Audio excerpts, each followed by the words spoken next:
Assalamualaikum warahmatullahi wabarakatuh. Baiklah, di video kali ini kita akan bahas lagi dan lagi buku Medan Elektromagnetik seri buku Skaum. Nah, kalau minggu lalu itu kita udah bahas bab 1 soal, kali ini saya akan membahas bab 9. Bagaimana bab 9? Check it out. Oh ya, hampir kelupaan nih. Sebelumnya saya akan memperkenalkan diri saya terlebih dahulu. Saya Sandika Wahyuni Nasution dari jurusan Elektro Fakultas Teknik Universitas Malikus Saleh dengan NIM 180 150 094. Oke, langsung masuk ke bab 9. Nah, di bab 9 sendiri ada judul tentang hukum ampere dan medan magnetik. Apa sih? Atau sebab apa aja yang terdapat di bab 9? Nah, yang pertama ada sebab hukum Biot-Savart dan hukum ampere. Yang ketiga ada curl. Yang keempat ada kerapatan arus J dan nabla kali H. Yang kelima ada kerapatan flux magnetik B, serta yang keenam ada potensial vektor magnetika, dan yang ketujuh ada teori Stokes, dan yang terakhir contoh soal dan pembahasan. Baik, yang pertama itu ada hukum Biot-Savart. Nah, apa sih hukum Biot-Savart itu kan? Langsung saja, yaitu kekuatan medan magnetik didiferensialkan menjadi dH, berasal dari elemen arus yang didiferensialkan pula, yaitu IdI. Medan tersebut berbanding terbalik dengan kuadrat jarak, tidak bergantung pada medium yang mengelilinginya, dan arahnya diberikan oleh hasil kali silang arus yang didiferensialkan dan AR, dan dikenal dengan hukum Biot-Savart. Nah, udah kenal nih hukum Biot-Savart. Kemudian, ada nggak sih hukum Biot-Savart ini rumusnya? Tentu aja ada dong, yaitu kuat medan magnetik didiferensialkan, yaitu DH sama dengan arus yang didiferensialkan dikali AR per 4pi R kuadrat. Nah, kalau yang di atasnya, kalau yang ini itu yang pertama, rumus yang pertama itu kuat medan magnetiknya didiferensialkan. Yang kedua itu kuat medan magnetiknya kita integralkan, yaitu dengan integral garis.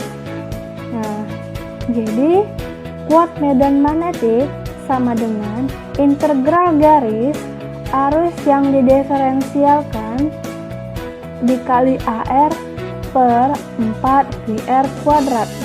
Nah, udah jelas hukum Biot-Savart. Kita lanjut ke hukum ampere. Hukum ampere sendiri yaitu integral garis dari komponen tangensial H sepanjang lintasan tertutup adalah sama dengan besarnya yang di sekitar lintasan itu. Dengan rumus integral garis tangensial H didiferensialkan terhadap arus sama dengan arus sheet atau current sheet, atau bisa dibilang arus lembaran. Next itu ada curl. Curl dari medan vektor A merupakan medan vektor lainnya. Titik P pada gambar 93. Ini ada gambar yang di sini. Di sini ada gambar. Tetapi lantaran saya mengambil gambar ini di versi buku English atau English booknya, maka di sini terdapat gambar 9.4. Nah, sedangkan yang di buku versi bahasa Indonesianya sendiri itu pada gambar 9.3. Itu di gambar itu kita terlihat bahwa letaknya di bidang dengan titik P itu terletak di bidang dengan luas delta S yang dibatasi kurva tertutup C. dalam suatu integrasi yang mendefinisikan curl. ditempuh dengan luas tadi berada di sebelah kiri. Maka komponen curl A dapat dalam arah didefinisikan sebagai curl A dikali AN sama dengan, atau curl A AN sama dengan limit delta S sampai dengan 0, yaitu integral garis A yang didiferensialkan terhadap arus per delta S. Oke, next. Nah, curl A sendiri mempunyai beberapa versi rumus. Itu ada curl A versi kartesian, curl A silindris, dan curl A spherical atau curl A terhadap bola. Oke, seringkali bermanfaat adalah dua sifat dari operator curl. Nah, apa aja sih manfaatnya dari dua sifat operator itu? Yang pertama itu ada divergensi dari suatu curl adalah 0, yakni nabla nabla kali A sama dengan 0 untuk setiap medan vektor. Dan yang kedua, curl dari suatu gradien adalah 0, yakni nabla nabla F sama dengan 0 untuk setiap fungsi saklar dari kedudukan F. Next, ada rapat arus J dan nabla kali H. Curl H AX sama dengan limit delta S sama dengan 0, Jx per delta S sama dengan Jx. Maka nabla kali H sama dengan J. Nah, keterangan dari rapat arus ini adalah hasil penting ini adalah salah satu dari persamaan Maxwell untuk medan statis. Kalau H diketahui dalam suatu daerah tertentu, maka nabla kali H menghasilkan J di daerah itu. Nah, lanjut ada kerapatan flux magnetik B, yaitu B sama dengan mu H, di mana mu sama dengan mu 0 per mu R adalah permeabilitas medium tersebut. Satuannya yaitu B, satuan dari B itu adalah Tesla. Nah, mu 0 sama dengan 4pi dikali 10 pangkat minus 7. Mu R sama dengan suatu bilangan sangat dekat dengan 1 kecuali ferromagnetik. Mu 0 itu udah ketetapan, yaitu 4pi dikali 10 pangkat minus 7 ya. Oke, lanjut ada rumus flux nih di sini. Nah, itu flux sama dengan integral S B diferensial terhadap S. Tanda flux dapat positif atau negatif bergantung pada pilihan arah normal pada diferensial S. Satuan flux sendiri itu ada Weber. Nah, penting di sini kita ketahui bahwa 1 Tesla sama dengan 1 Weber per meter kubik. Nah, 1H sama dengan 1 Weber per arus atau A. Oke, lanjut. Ada sebab potensial vektor magnetik A. Pada mulanya, medan listrik E diperoleh dari konfigurasi muatan-muatan yang diketahui. Belakangan ini dikembangkan pengertian potensial V, di mana E kita lihat dapat diperoleh sebagai negatif dari gradiennya, yakni menjadi E sama dengan negatif nabla V. Persamaan Laplace kemudian memberikan cara memperoleh V, dari pengetahuan besarnya potensial yang di perbatasan penghantar-penghantar. Jadi demikian pula untuk potensial vektor magnetik A yang didefinisikan sedemikian sehingga menjadi nabla dikali A sama dengan B. Perhatikan bahwa definisi A konsisten dengan syarat nabla dot B sama dengan 0, lalu nabla dot A sama dengan sama dengan 0 maksud saya. Jadi nabla dikali B sama dengan 0, lalu nabla dikali A itu ada sama dengan 0. Oke, lanjut. Itu untuk potensial vektor A dapat ditentukan dari arus-arus yang diketahui di dalam daerah yang ditinjau. Untuk ketiga macam konfigurasi arus yang baku, ungkapan-ungkapannya adalah sebagai berikut.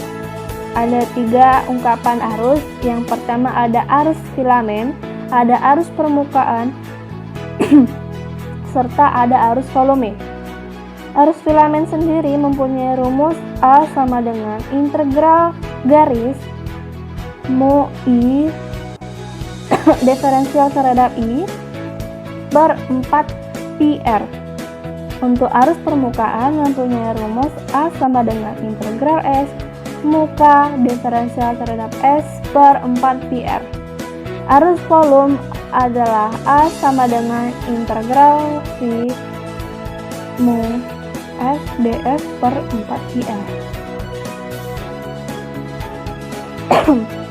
Nah, yang selanjutnya itu teorema Stokes mengatakan bahwa integral komponen tangensial medan faktor F sepanjang C adalah sama dengan integral komponen normal dari curl melalui permukaan S. Maka integral garis F diferensial terhadap arus sama dengan integral F di nabla kali F diferensial terhadap S.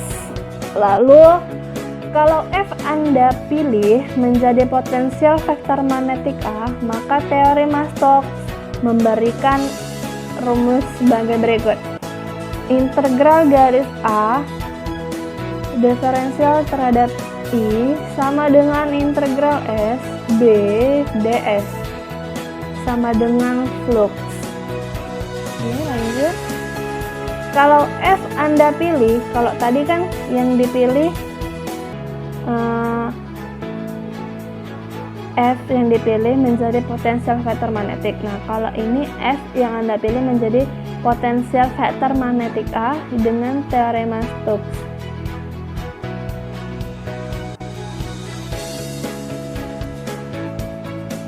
Oh, maaf. Di sini saya double. Oke, lanjut. Dan yang terakhir sudah ke puncaknya ini dari sebab yang udah kita jelasin, itu ada contoh soal. Nah, saya ngambil contoh soal di soal 9.27. Gunakan hukum Biot-Savart untuk menunjukkan bahwa H sama dengan 1/K dikali AN untuk suatu arus lembaran dengan kerapatan serba samakah. Nah, sebelum kita masuk ke pembahasan, kita harus mengerti dulu maksud yang diminta dari soal tersebut. Nah, yang pertama kita harus menunjukkan bahwa H sama dengan 1/K kali AN dengan menggunakan dari hukum Biot-Savart. Sudah jelas. Nah, serta untuk menunjukkan bahwa H itu sama dengan 1/K kali AN, itu kita diminta dikasih tahu juga bahwa suatu arus lembaran dengan kerapatan serba samakah.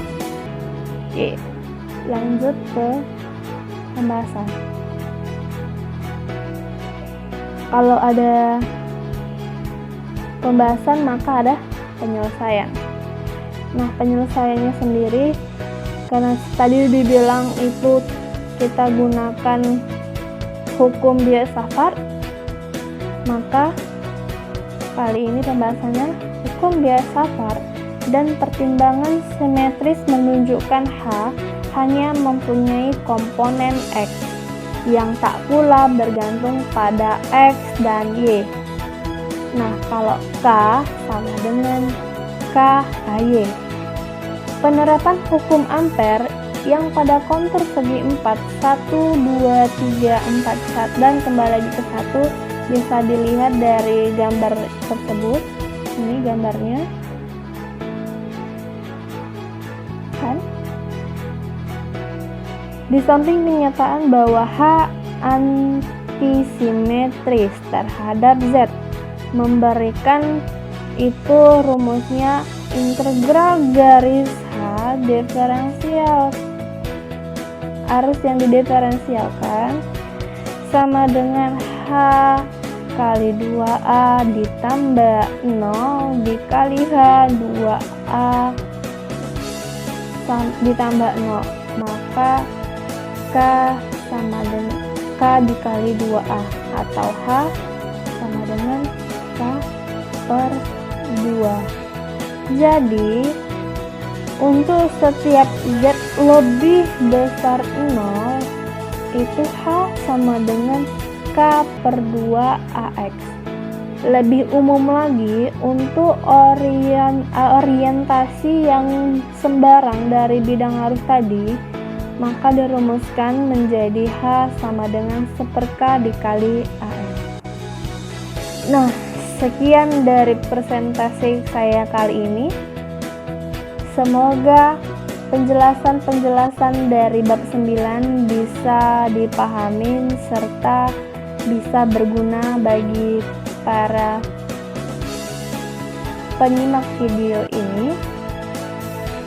Lebih dan kurang saya mohon maaf, dan kepada Tuhan saya mohon ampun.